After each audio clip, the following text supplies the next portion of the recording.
does your onboarding process look like as a farm? Whether you're going through harvest, planting time, shearing time, even whenever you have people in play, do they know about the processes going on in your farm, the way you do it, but also the protocols to keep the team safe, but also keep the farm productive, knowing that the people are safe, they've got this netting around them, and they know the ins and outs of it as well. Welcome to the Farms Advice Podcast. Make sure you're subscribed across Apple, Spotify, and YouTube. This is how we drive this podcast right across Australia, but also the world. So leave us a review, 5-star, perfect. That'd be fantastic. But for now, we'll get into this episode. You'll actually have a couple of thousand farmers tuning in for this episode to make it a little bit more nerve-wracking for you, Troy. But for now, it's just me and you going toe-to-toe and seeing how we can improve the farms 1% each day or even each year. But Troy Smith, how are you going? Thank you, Jack. It's nice to be here. I'm great, thank you. And we're probably, in our region, we're midway through harvest or it's just begun for a couple. I'm getting through the canola at the moment. Whereabouts are you calling in from today, Troy? Oh, mate, I'm a Mungandai boy. I kind of live in a Prado most of the time, but I actually live on the Sunshine Coast now. So I'm on the Sunshine Coast today, but you'll normally find me out around My partner's Spanish, so a fun fact is Prado means paddock in Spanish. True. Yeah. I didn't know that. I thought I'd just throw that out there before we get going. Well, I spend a lot of time in the paddock. You've been raised or you're in Mungandai now, probably in the hot spot of the work that you're doing, but tell me what's been your journey to get to where you are today and get an understanding of why you're doing it as well? Yeah, sure. It's been a zigzag path, mate. So basically now I'm a farmer without a farm, and there's been this really odd path to this perfect situation for where I'm at now. It's one of those strange things. So I grew up out around Mungandai. We moved there when I was 4 from Kingaroy and out to grain and cotton. We were attracted to the early irrigation days out there in the Guida. And so grew up farming. It was kind of never for me. It was never my dream in life to be a farmer. Not really sure why. I kind of was interested in the business side of it, and my brother was going to kind of run the farms, and so I was studying for that. The drought in the 90s meant we bought another property, and it kind of turned out that I was then to manage a whole farm from end to end. For whatever reason, like I was saying, it just didn't really suit me. I think part of it was I'm a bit much of a perfectionist. I wanted to do everything right, really tidy. But I was also trained that way. I was taught that I had to do as much as I could and use staff as minimum as I could, not to trust them properly. And I was really taught that the job came before my well-being. So what ended up happening in my mid-20s, I burned out. My 20s were just a rolling burnout trying to run these farms. And I finally got out of there to kind of get my head straight. We had a play with horticulture over on the coast here, growing passion fruit for a few years. And again, wasn't for me. So the strange thing is, part of this, the reason for it becoming safety was I was going to just get a job on a road crew as a digger driver. And so I'd gone for my white card. So in construction, you have to have this white card. It's a RTO delivered safety course that has the basics of construction site safety in it. And I'd done my white card. I was about to start this job, and my brother said, I met him for Easter 2021, Bunya Mountains. And he said, mate, if you're looking at just doing some casual operator work, we are desperate. We've got the COVID workforce. We're coming out of the drought at Mungandai, really depleted workforce. He said, please come out. You can help me plant the wheat, you can help me pick the cotton, or work at the cotton gin that he owns. Ended up doing a bit of all three. And just was trying to do as much as I could. I just wanted to be left alone and just operate the gear. I kind of saw myself as a bit of a spent force, actually, and I just wanted to collect my hourly rate and be left alone. But he just kept throwing me at training, because for every experienced person, we had 6 or 10 new people. And it was just so clear how much they needed. The farmers are basically the end of the line now. We've lost our ag colleges in Queensland. The schools aren't training a lot of this tool use. There's no safety, no practical stuff. And it's pretty much all left to the farmer. So in that process, he started asking me to make some simple safety videos, some simple training videos for his equipment at the cotton gin. And that process, I then started making a course for a cotton picker while I was driving a cotton picker that next year. And it all snowballed from there, just seeing the power of video-based training to take some of that repetitive load off owners and managers and really build that foundation for their skills, kind of in a team with the owner. So it's not their full training, but it's built that foundation. They then go on to say, this is the gear we want you to do it in, this is the speed, this is the depth. Yeah, so that's the zigzaggy course. The actual company itself, so I was just doing it for my brother. And then as I was making the picker training course during the season, went to the Mungandai races and I said to one of my friends, I said, I've been doing this, and he was really interested. And I said, and my brother's not going to be my only client. And he put his hand out and he said, I will pay you to train my picker operators next year. And so that was the start of Real Skills Ag Training. Yeah, Mungandai Race Course 2022. That's where all the best businesses start. Yeah, yeah. A handshake is very rural. Yeah, but like a lot of the businesses that start from rural or from the farm side of it, it starts with the problem at home, problem that your brother was having. Not enough time. Was it time as well as like making sure the accuracy, what was getting fed across as well, and making sure that they actually were inducted? Yeah.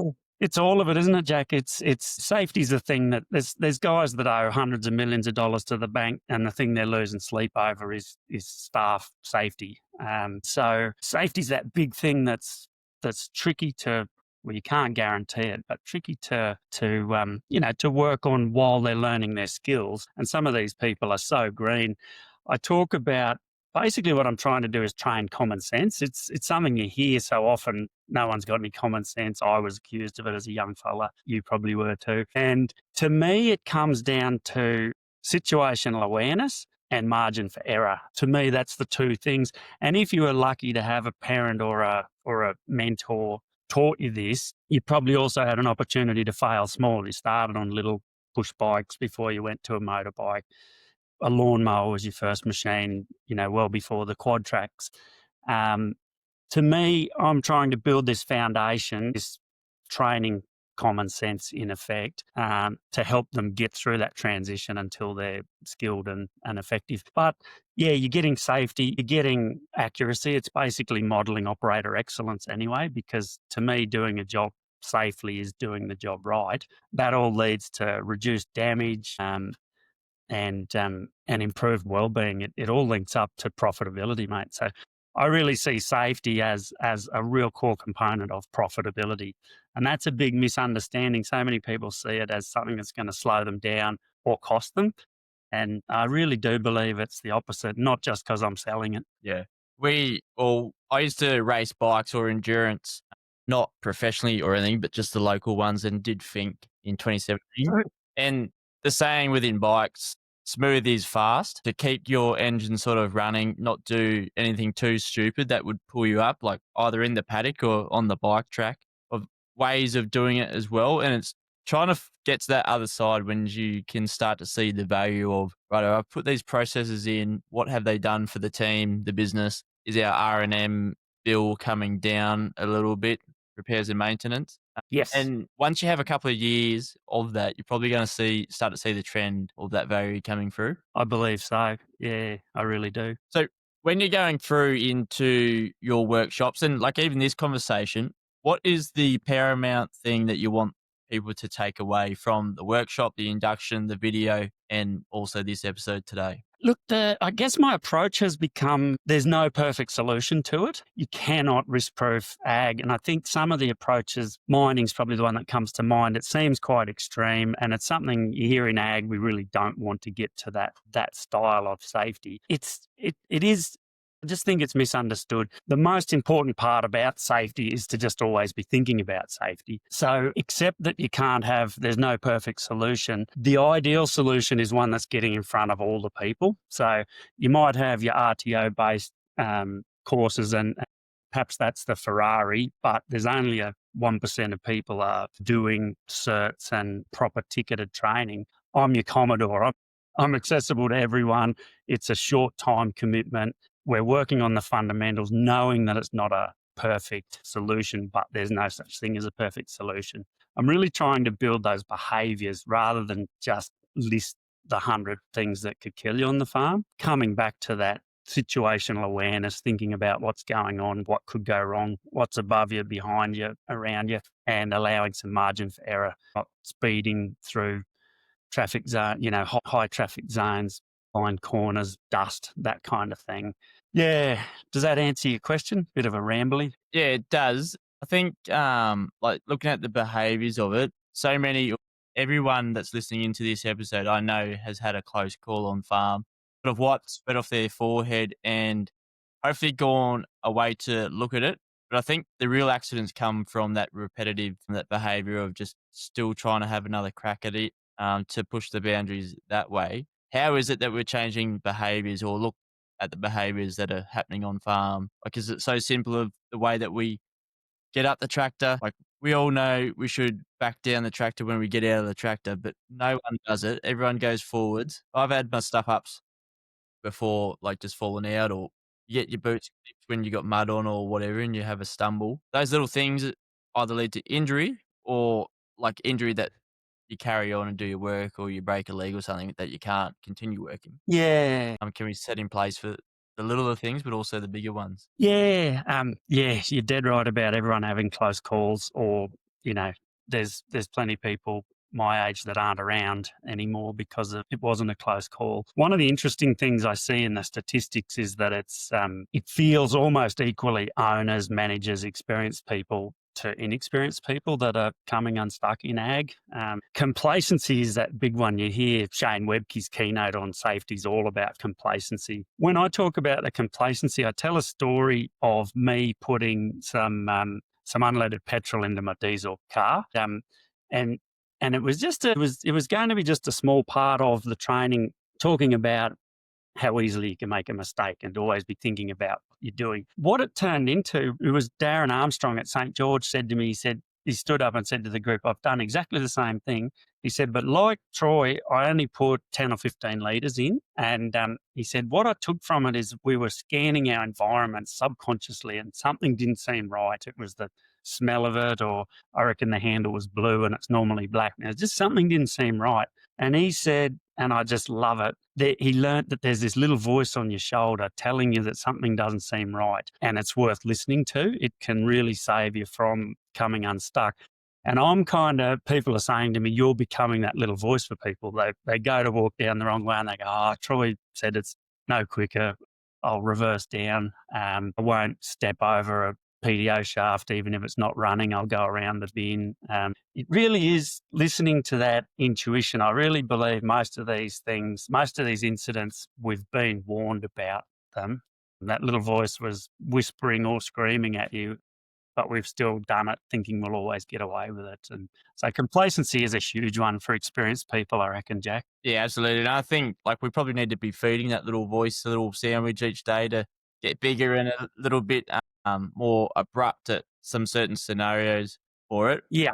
What's Yeah. the most common things talking about harvest? Harvest is going on at the moment. Like prior to harvesting or during, what's the biggest risk factors that we're dealing with? There's a fair few obvious ones, but maybe we're a little bit complacent on what is obvious and what isn't. So Yeah. Look, I would be almost certain that statistically fire is causing the most fatalities at harvest time. Coincidentally, I just got a notification before, it's the 10-year anniversary today of those Cascade fires near Esperance that had 4 people perish in them. 17th of November 2015 was, a tragic day in West Australia. And on the eastern seaboard, the only fatality I know of during last harvest was fire as well. So fire's got to be the top. And I reckon we took it really lightly. We didn't even prepare a plan. We would have a fire truck near the harvest, but it could often get 3 days behind. And basically, whenever there was a fire, we just reacted to it. Quite often, there's so much panic and mayhem that we've probably been lucky to not have something go really wrong. So I was a bit surprised about that fire's the big one. Everything else, to me, there's no real standouts. When I go around the districts, it's something that started becoming clear. I did a fire video in conjunction with the WA. It was Phil Longmire from the Esperance region. He's the chief bushfire control officer in the Esperance region. And he's been doing a PowerPoint presentation about fire pre-harvest each year down south. He's lost a friend to fires. He was there 2015 Cascade fires. So we made that fire video. We released it for free this year for people to use as a toolbox talk if they didn't want to buy our full harvest induction. But as I've been going around, a grower will stand up and say, look, I can see that fire is a huge risk there. And we will take it seriously. But my 10 out of 10 issue is traffic and dust, for example. Like this is out at Garra, Mungandai, Rowena, Burren Junction, out on the flat. You get those still evenings, you've got A doubles going everywhere, and just such a risk to collision during dust. For Crowie, it's dust. Ben Colton at North Star says phone and distractions. His big one that he wanted me to hammer that in their meeting. His son Will, who had a bad auger accident a couple of years ago, nearly lost his hand. He blamed fatigue for that. Phil Longmire's is fire. The very first thing when I said I'm making training videos, my friend at Mungandai said, he said, I'd love a video showing the risks of reversing a chaser bin. So for him, it's traffic and run over risk. And with video, it's really, I was able to, put a drone above the chaser bin, drive a car up behind it, showing the car arriving, and I'm sitting in the cab and you just see it disappear from my window, from my mirrors, sorry. And then I'm able to go back down and say, this is where that car was. There was no visibility of it. The optics of that is so much better than just saying, don't reverse the chaser bin. You can't see who's behind you. So the video is the real hero in this, being able to show just how mental dust is out on the plains instead of just saying, be careful in dust. But yeah, it's really hard to pick a culprit, mate. The topics in my harvest safety video, the first four are contributors: fatigue, distraction, complacency, and rushing. So not the thing that kills you, but the thing that leads to the incident. And then the list of them is power line strike. That's a high risk of dying from. We've got run over risk, that crushing risk, stops and locks. There was a cotton picker fell off its jacks in the USA just the other day and killed someone beneath it. We've got that traffic and dust, the entanglement risk around PDO shafts and augers, tipper rollover. We've had fatalities in our district from tipper rollover, fire. There's maintenance. I talk about maintenance in terms of clean windows, mirrors, and cameras that walk around looking for hot bearings before they cause a fire, and the ladders and heights. So it's really hard to pick winners in there, but fire, dust and traffic, and probably those contributors like distraction and fatigue, they're my big ones, mate. How do we govern or manage those that, like the external parties that come on, contractors or like even backpackers to Aussie workers coming to help out on the farm? Because there's a farm at Moree I know that has 10 full-time staff, and then during harvest they float up anywhere up to 60 people. Like that's a big company in the city, Yes. let alone on a farm. And like literally from the things of backing the chaser bin and the possibility of someone being behind is pretty large. How do we manage and onboard them? Should they be onboarded each time as contractors come to a different farm, maybe different processes, the way that the farm wants to run? Yeah. Look, I think so. I think it's just too big a risk not to. I kind of, this video I'm talking about, it's 50 minutes long. So we're talking under an hour to cover all of those topics, not covered to the death, to the full extent that they could be, but 50 hard hitting minutes showing what the conditions look like and the biggest hazards around harvest. Like I've said to you, I'm kind of in a team with the owners. So the idea isn't that they just send everyone this resource and although that's an option because you never have the whole group together. You get 68 people together at Moree and there's two of them still coming or were sick or whatever, or you put someone on a week into harvest. The video can be just sent to them and then they've had that when they arrive to the field. I think it's just hard to imagine onboarding teams that size without a repeatable resource. It's just a punish for the managers to repeat themselves that many times, and it's so easy to miss something that's really important too. And so what tends to happen, because I'm just really talking the hazards, not the company policy, they gather the group, set up a TV in the shed or the meeting room, wherever it fits, play my video, but then hit pause at the end of the distraction piece and say, well, what we do here is we're not looking at our phones if the machine's moving. You can look at it during break or whatever. You're not just sitting in the paddock waiting for someone to call you on the two-way. Your job is to watch for full headers, be thinking about what's going on, not just coming when we call you. So I'm not giving them their policy. I'm just showing the risks of that distraction. Then they hit pause and say their policy. With the fire one, one of the things we're seeing that's really pleasing, some of the feedback is the increased communication. It probably is one of the real keys to a safe harvest. And sometimes these new people will be reluctant to speak up because they might think there's a bit of ego at play. They don't want to tell the header driver there's a power pole in their run in case they take offence to the new person, insulting them almost. But when we talk about that and they can hit pause and say, mate, what we want to hear is every time there's a power pole coming up, we want to hear someone's mentioned pole in your next run. The chaser bin's going to always be watching for, we're not unloading under a wire. Should we unload now before we get to it, or will you make it past it?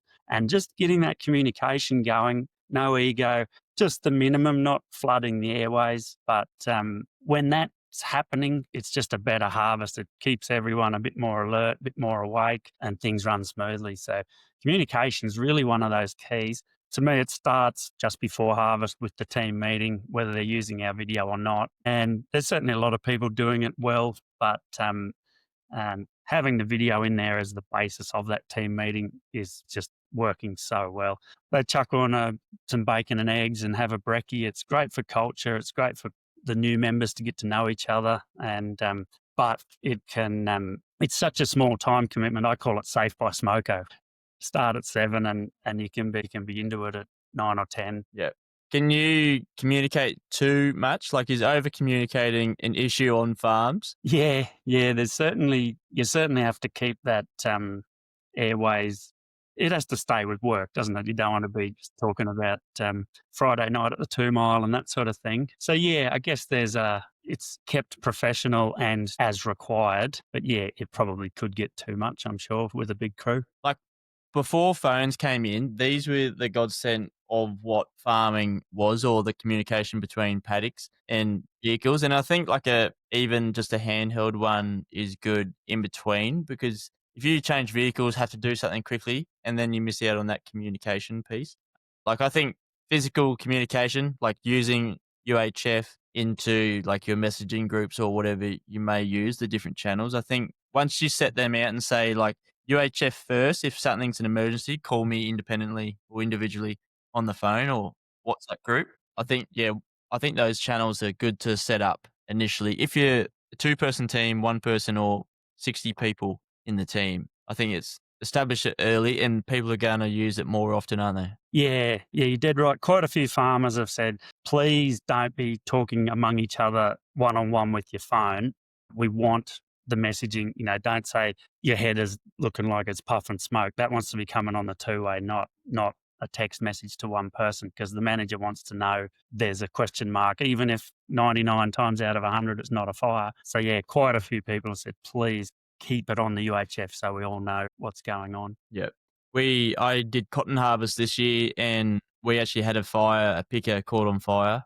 And everyone around it responded quite quickly. Like, I saw it and I wasn't sure if it was just the dust going around or whatnot. Yeah. And then just, called it up on the UHF and told them to get out and not have a look, but stand back and see what it goes. And it is different in cotton than it is wheat. Like stubble can buy like no tomorrow. And as you see on the harvesting the crop group, there's a few videos getting around there of like just how quickly it can happen, or like yeah, you just see now that we're getting a higher yields in our crops, it also leaves a lot more stubble to the back to catch fire.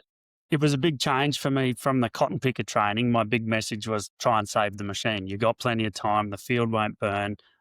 Wrap that module and get it out and save your expensive machine. You're not at that much risk of harm. Once you get to it's the stubble fires that are causing all of the fatalities. I don't know any that have been the machine itself. It's all been the stubble fire, and as far as I'm aware. So yeah, it's something that was easy to take lightly coming from that cotton experience where you really tried to save the machine. But some of the things I got from the cotton for like safety, like they had a speed limit in paddock. I never heard of that being a stocky.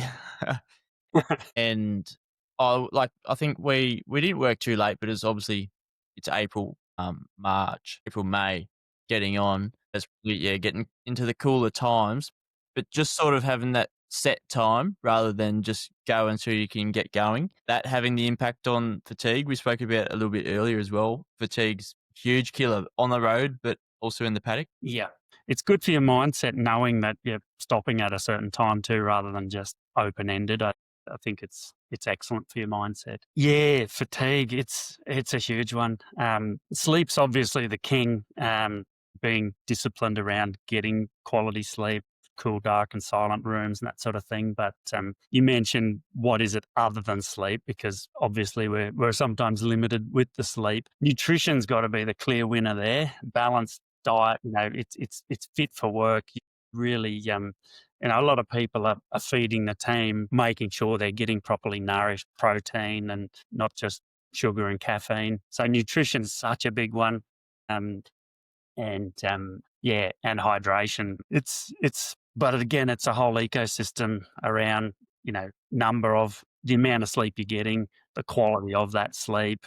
But yeah, it's quite it's an elephant in the room in ag right now, fatigue, and there's certainly a focus coming onto it. And it's certainly hard to justify the silly hours that, once you're getting to, well, I hate putting a number on it, but you can, clearly you can't work 40 hours straight and be fit for work. So there's certainly a line there, and we do push it. It's certainly something I see increased focus coming on. And it's one of those things, a lot of these things in ag, if we get out ahead of it and manage it ourselves, you don't then come in with someone saying 10 hours is your limit, something you just can't. Well, even I think you kind of can't live with a 10-hour limit in ag. Maybe you could, but I wouldn't like to see it. And a lot of this stuff, if we get out in front of it and reduce our horrible statistics, have realistic policies, I think we'll be able to keep ag a bit special. I think like that 12-hour is a unique, like a really good consistency across. Like harvest can be as long as you want it to be, especially if you start harvesting on a Friday. There's bound to be problems. There's a few theories going around. You can't start on a weekend, a Friday out there. And like, I think that consistency really pays off, both in your wear and tear on machinery, but also for yourself. You're probably not as buggered at the end of the shift, at the end of the season, at the end of harvest. Yeah. I'm not, there's a couple of corporates that have pretty formal policies, and I kind of tell, it's hard. Again, I'm going to put a number on it. I tell them not to be too scared about 14 hours. I think 14 is doable on a reasonably long term if you're being really disciplined and you're not having to cook your own food, and you sort of got to have everything right to maintain 14 in my view. But I believe that's around that limit of what could appear acceptable to an investigation. A lot of people are taking the risk that nothing goes wrong and might have been getting away with it. I know we're pushing over 14 quite often. Many people are at harvest time. But yeah, that kind of sustainable level I see is around 14. Yep. Yeah. Yeah, we've got to keep productive out in the paddock. For the managers, the owners, and farm owners, what's some strategies like from that sort of higher level, carrying that leadership role with the professionalism of farming and where it's gone and how far it's come? What strategies can they put in place that will sort of set them off, or maybe even just to understand or identify behaviours of fatigue in the team? Yeah, look, thought about. I was trying to work out how to answer this one, and it's probably really it's displaying the behaviour around whether it's particularly in the active behaviours like driving too fast, taking the physical risks. It's a tricky one with fatigue. They're often doing the biggest hours of anyone. It's one of my favourite things that I've seen among some of the teams that I think have got the best culture is that stopping for dinner, having that headers pull up. It just seems so counterintuitive that that could be a good thing. You got perfect conditions and all these bloody big machines sitting there stopped while you have your curried sausages. And it just seems so wrong, but it seems they reckon it gives them a good fatigue break for poking into the night. So good for culture, and they're having a little look around for that hot bearing as they're coming to and from it. And that's one of the things I'm just loving seeing. Something I never would have done in my teams. It just would have been considered too inefficient, but I'm seeing it working in teams and just loving it. So I love that. Display the behavior you want, other than, and they can probably say, I'm going to be on the phone more than you should be. I need to be on the phone. I'm organising trucks and you'll see me using my phone, but it's for work. It's not watching Jackson Brothers on YouTube. You mentioned. But the big one there is that pre-season induction. I think that's the most important thing the managers can do. Get everyone on that same page, talk policies, and set the scene. The other one, it's a big part of my cotton picker. It's my cotton picker training has got a whole video on it. Is treating day one as different. Not just there's weather coming. It's drier than I thought. Let's just hammer it. You really just have to consider that a training day, shakedown on the machine, a lot of checks for bearings, belts, wheel studs, that sort of thing, and allow the operators to get their head around the procedures without being pushed for productivity. So that day one is so important to set the scene, and you just got to believe that you're going to be ahead at day 10 by easing into it rather than hammering in and making mistakes. Yeah, and if you start it early, you're gonna get into that routine, especially for workers that have never been on farm. If they start the good behaviours early on, you're better off in the end of that 6 weeks or 6 months, whatever it may be. Yeah, yeah, and we want them to stay for years. We need it. So yeah, set them up well for it. Yeah, everything's good. Yeah. What's the number one piece of farm advice before starting harvest and after harvest? This is also probably advice that could be applied within any time of the year in farming. Like planting time's a big year, especially around Mungindi, Moree, Gundawindi for the East Coast, but then also to the wheat belt. Yeah, yeah, that's the two big casual inductions. Yeah, it's just got to be that team gathering, mate. That is the most important thing to me to set the scene. I can't just say it's one thing. Um, the we're using fire as an example. If the first time you've thought about a stubble fire is the moment that it's racing towards you and you've got no idea about how fast they can travel, where's the safer zone, if you're much more likely to panic and make mistakes. Whereas if it's been mentioned, it'll still raise your heart rate, but you kind of know, right, we're collecting the operator, closest machine to him collects the operator. We're going upwind, even just that instinct of the wind. People won't have learnt that until they're taught to just always know where that wind is.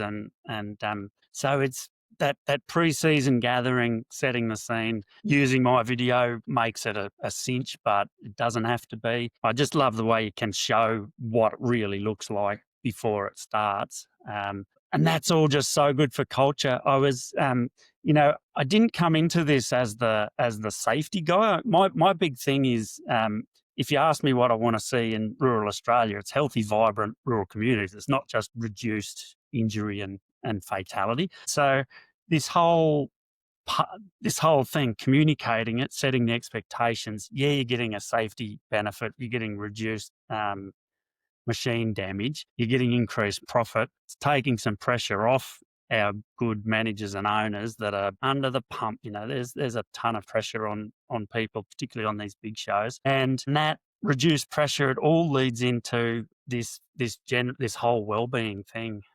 Coming from that place of burnout and darkness, the most likely thing to kill you out there is suicide, mate. It's not header fires. And second most likely thing is driving on the roads. Third most likely is at work. And the statistics are just appalling, but I really see it all linking up: communicating, team culture, less mistakes, carries on to improve profitability, less pressure, and leads to well-being and happy districts. It sounds idealistic, but it's worth a try, mate. It was a goal to shoot for. The other one was like the external driving home. Like that is a real killer, especially like maybe the crew staying in town or the campsite's a few paddocks away and you've got to go on the open road. You're bloody tired. It's 2 a.m. or 12 a.m., 12 p.m., whatever Yeah. time your shift ends. How can we identify like those dangers as well? Like if they're too tired, should they be driven home or what? Yeah, Tom Greentree out at Mungandai said that he followed his crew home one night and there was wobbly car tracks and he just went, geez, this is such a risk, that he went, hired a bus and drove them home with a bus for the rest of that harvest. And there's always a bus around ATD farming now. And so it is a huge thing. And certainly the statistics on fatigue crashes on the road are so often really close to home. You think, I'll just push on. If you were still 2 hours away, you'd stop and have a nap or get out and have a stretch. But when you're really close to home, it's so tempting to just push on. When I do my in-person presentations, there's a story of header versus power pole last year at St. George, and it was the last run of this paddock. He'd had a bugger of a day, was going to finish at sunset, but had a few breakdowns, pushed on into the night, got tired, last run, fell asleep, hit a power pole, rode his front off. It set the header on fire, but it was wet enough that it just smouldered. He knew what to do, stayed in his seat until Energex came and confirmed it was safe, and then they were able to put out the fire. No injury, but he rode off his front day one of harvest, and it could have killed him. And that's it. It just seems classic on that, just pushing on to finish. If he'd have just knocked off, even with 3 runs to go, happy days. Off you go tomorrow to the next job.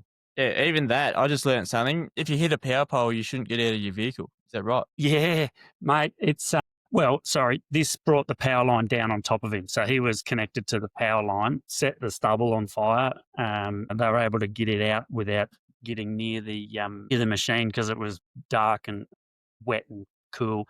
But yeah, that's in the training. It's probably the least understood thing in farm safety. So basically, they call it stay, call, wait. If you're connected to the power line, even if you think it's tripped out, you just stay in your seat, even if it's 3 or 4 hours waiting for them to come. If you have to exit your machine, the only reason they mention is fire. And the 2 most likely things to catch fire with a power line strike could be a header and a cotton picker, in my view.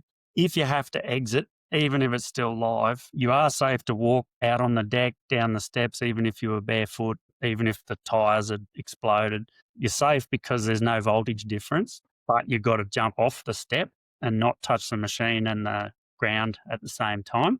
And then the bit I didn't know, I did understand that, but I didn't know if you fell on the ground, you can actually be electrocuted by the soil itself. If there's still power pouring into it, they call it step potential.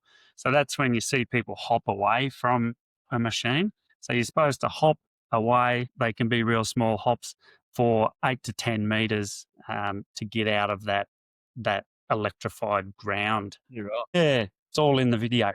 Yeah. Really, there's been a couple of people put their hand up and said, when I said, did anyone know that, the early days of the picker training, and almost no one knew. A couple of people put their hand up and said, yep, I knew exactly that. I said, where did you learn that? Because I didn't know it when I started making the safety training.